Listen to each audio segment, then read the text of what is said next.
Tuhan sertamu.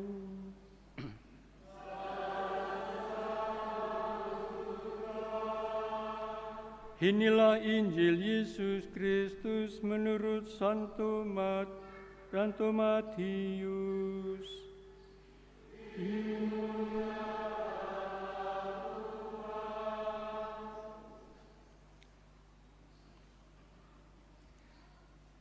Sekali peristiwa, Yesus dibawa oleh roh ke padang gurun untuk dicobai iblis.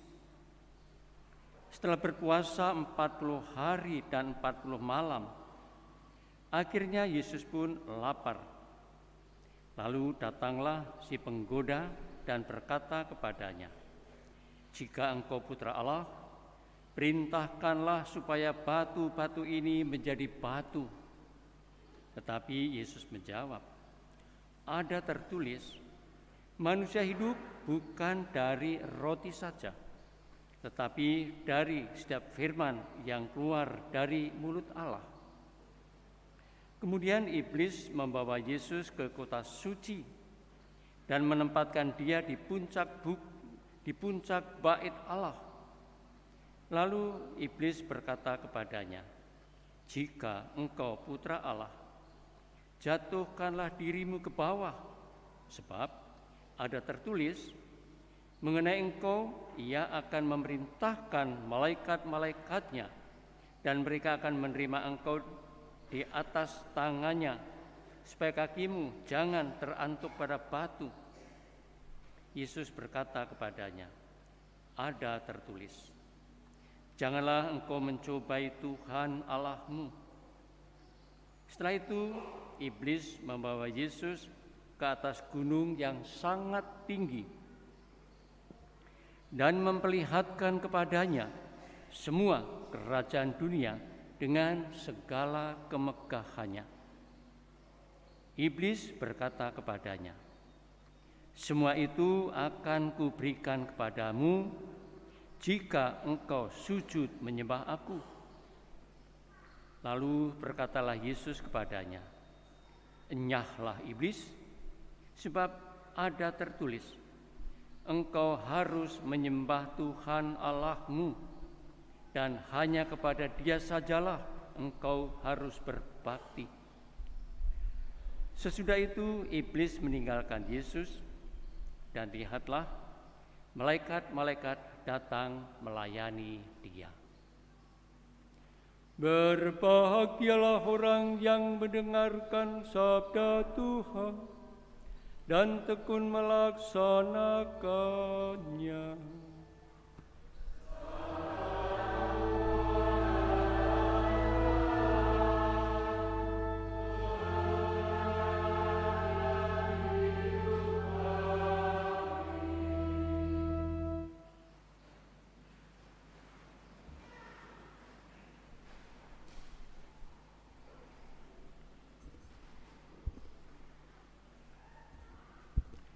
Saudara terkasih, ada sebuah cerita. Seorang anak datang pada ayahnya, "Pak, pokoknya saya sudah tidak mau lagi ke gereja." "Loh, kenapa?" "Itu lihat, banyak ibu-ibu ngobrol di gereja, banyak bapak-bapak juga ngobrol, anak-anak banyak yang main HP. Apaan kayak gitu? Pokoknya saya tidak mau lagi ke gereja." Bapaknya, "Oh iya, baik." Seminggu kemudian bapaknya memanggil anaknya dengan membawa sebuah bungkusan. Bungkusan itu dibuka. "Nak, ini lihat. Ini sepatu yang kamu impikan itu sudah saya beli, ini untuk kamu. Boleh kamu ambil, tapi satu syarat." "Apa Pak syaratnya?" "Wah, dia semangat. Ini, saya menaruh air dalam gelas penuh, dan kamu mengelilingi rumah ini dengan membawa gelas itu, dan jangan sampai tumpah. Kalau airnya tumpah, batal mendapatkan sepatu ini. Oh iya Pak. Terus anak itu mulai siap-siap, bapaknya mengikuti. Anak itu mulai dengan tekun, gelas itu dibawa. Pandangannya terfokus pada gelas ini, jangan sampai tumpah berkeliling. Akhirnya berhasil. Wah, aku dapat sepatu. Lalu bapaknya bertanya, nak, ketika kamu keliling bawa gelas tadi, kamu melihat bapak enggak? Ya, ada yang ada di sampingmu. Enggak. Juga ketika di belakang tadi, apakah kamu juga melihat ada ayam dekat kakimu? Enggak. Juga tadi kamu melihat enggak di situ? Ada anjing dekat kakimu? Enggak. Ya melihat, tapi ya kan saya terfokus pada gelas ini. Bagus. Nah, begitu juga, nak. Kalau kamu ke gereja, untuk apa? Kan kamu gereja bukan mau mencari, mau pengen melihat ibu-ibu yang ngobrol, melihat orang-orang lain sibuk dengan HP, melihat bapak-bapak yang berbisik, kan bukan itu. Iya Pak, memang. Lalu kamu tujuan ke gereja untuk apa sih sebetulnya? Ya supaya mendekat diri pada Kristus. Kristus yang menjadi. Nah itu, kalau hatimu terfokus dan konsentrasi kepada Kristus, biarpun ada apapun juga di sekitar itu, ya jangan terpengaruh. Kalau kamu sampai terpengaruh lalu jengkel, marah, berarti kamu tidak ada fokus untuk pada Tuhan. Nah, oleh karena itu, kalau kamu memang tujuanmu ke gereja, urusanmu ingin bertemu dengan Kristus, ya fokuskan pada perayaan Ekaristi itu, fokuskan pada Kristus. Jangan melihat-lihat kanan kiri, jangan ada melihat anjing di gereja. Percuma kalau kamu masih terpengaruh macam itu, berarti hatimu bercabang. Doa juga kalau hatinya bercabang, ya percuma. Anaknya mulai merenungkan, iya ya, benar ya Pak. Ya udah. Mulai saat itu anaknya mulai rajin ke gereja lagi. Nah, itulah juga kalau kita lihat baik dalam bacaan pertama, kita lihat Allah dia menciptakan dan mencintai Adam dan Hawa dan memberikan seluruh kasih-Nya.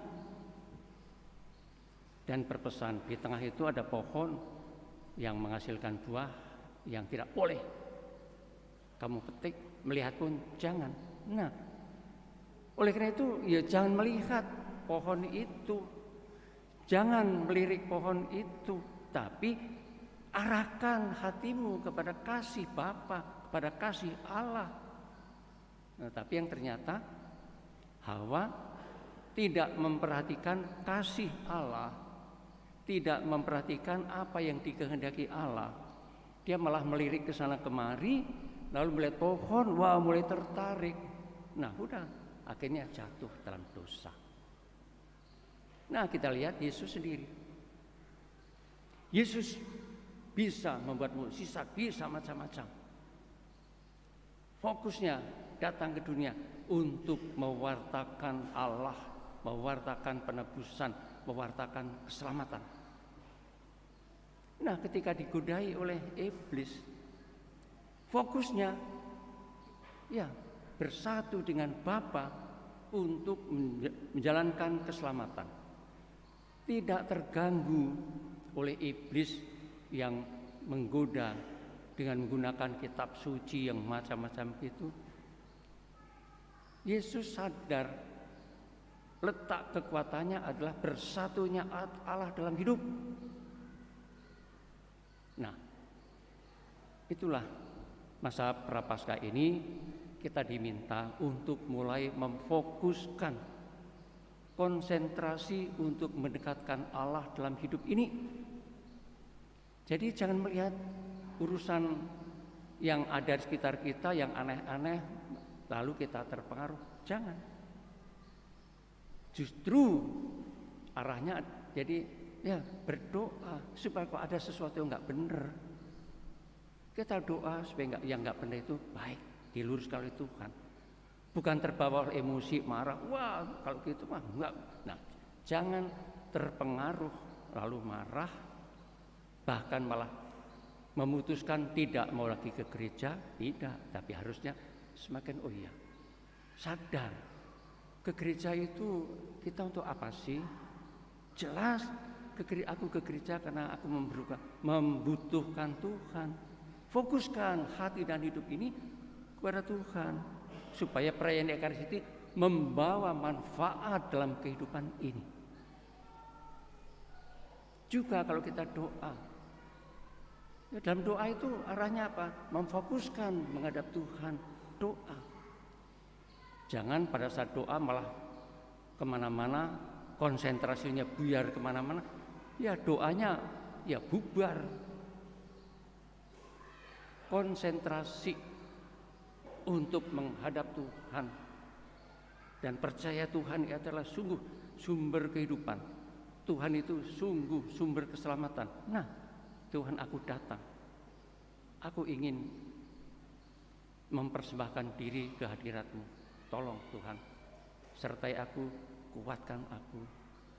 Nah, kita dikuatkan oleh Tuhan supaya apa? Mampu menghadapi segala godaan. Nah, sekarang godaan memang akan selalu ada. Tetapi kalau kita memang ada konsentrasi, fokus kepada cita-cita dekat dengan Tuhan, ya godaan itu akan menyingkir. Juga di gereja jadi di gereja ini hati dan pikiran kita jangan bercabang kemana-mana. Memang misalnya kadang-kadang ada anjing, padahal anjing itu sebelumnya sudah dikejar-kejar, digebuk supaya masuk. Ya, tapi kadang-kadang ada orang di rumah itu anjing sudah dikurung di dalam, buka, ya anjing dia datang lagi. Lalu kita marah. Nah, berarti hati kita tidak fokus, hanya melihat anjing saja kok marah. Nah, jangan usah. Masa bodoh, yang penting aku fokus menghadap Tuhan. Kanan kiri ada yang ngobrol, Allah Tuhan, ampunilah mereka, buatlah mereka sadar bahwa ke gereja bukan untuk ngobrol. Nah, itu yang didoakan, bukan marah-marah melihat itu. Wah, kok. Jadi jangan gampang terpengaruh. Agar kita tidak terpengaruh, kita harus memiliki satu kekuatan batin. Kekuatan batin itu akan kita terima dari mana? Dari Allah sendiri. Maka tujuan utama puasa kita mendekatkan diri kepada Allah, merasakan, menyadari bersatunya Allah dalam hidupku, bersatunya Kristus dalam hidupku. Itu sumber keselamatan, itu sumber kekuatan. Jadi jangan sampai hati dan pikiran kita itu bercabang oleh apa? Oleh kejengkelan, oleh kemarahan, jangan gampang jengkel. Jengkel bisa diatasi. Berdoa, Tuhan tolong, kenapa aku jengkel? Luluhkan jengkel yang ada dalam hati saya ini.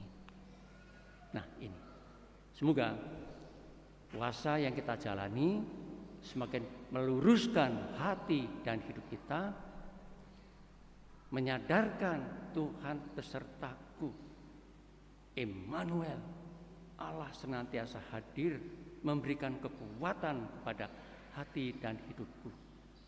Dengan demikian hidup kita kuat, kesadaran kuat, sehingga yang terjadi kesadaran bersatunya Allah dalam hidup ini membuat hidup ini nyaman, membuat hidup ini segar, enak, segar dan enaknya hidup membuat kita sungguh tetap segar, tetap kuat, tetap sehat. Sehatnya rohani jasmani membuat iman kita juga sehat, tidak terpengaruh apapun juga. Tuhan melindungi, memberkati, dan menyertai kita. Amin.